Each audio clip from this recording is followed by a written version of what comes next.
அநேகர் உன்னுடைய முடிவை எதிர்பார்த்தார்கள். நானும் உனக்கு துவக்கத்தை கொடுத்தேன்.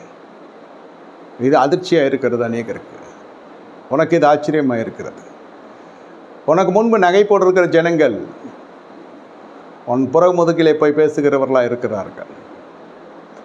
ஒன்று உறுதிப்படுத்திக்கொள், நான் உன்னோடு இருக்கிறேன்.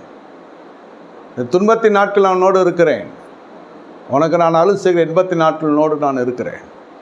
ஆனால் உன்னிடத்திலிருந்து சகாயம் பெறுவதற்கு என்று ஒரு கூட்ட ஜனங்களை சுற்றி வந்து கொண்டிருக்கிறார்கள். மனுஷர் குறித்து எச்சரிக்கையாயிரு. உன்னிடத்தில் அநேக காரியம் இருந்தாலும் நான் உன்னை கொடுக்க விடாத அளவிற்கு நான் தடை செய்திருக்கிற கர்த்தர்.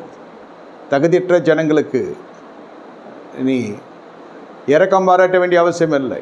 அவர்களுக்கு அல்ல ஓநாய்கள். அவர்கள் உன்னிடத்தில் இருக்கிறதை கையகப்படுத்த நினைக்கிறார்கள். நீ வஞ்சிக்கப்படாது இருக்கும்படியாக நான் தடுத்து ஆட்கொண்டிருக்கிற கர்த்தர். இது தடை என்று நினைக்காதே, நான் வைத்த முடை என்று நினைத்துக்கொள். முன்னிலும் பின்னாலும் அதிக ஆசிரமாக இருக்கும். மனுஷருக்கு எச்சரிக்கையாயிரு. உனக்கு ஞானத்தால் நான் நிரப்பி இருக்கிறேன். விவேகத்தாலே உன் வீடு நிலைத்து நிறுத்தப்படும். ஞானத்தால் உன் வீடு கட்டி எழுப்பப்படும். பயப்படாதே. இவை இரண்டும் இருந்தால்தான் உன் வீட்டை நான் வேலையடைத்து பாதுகாப்பேன். உனக்கு விவேகம் வேண்டும், ஞானமும் வேண்டும். அதை கொடுப்பதுதான் என்னுடைய ஆவியின் அபிஷேகம், என் வேத வசனம்.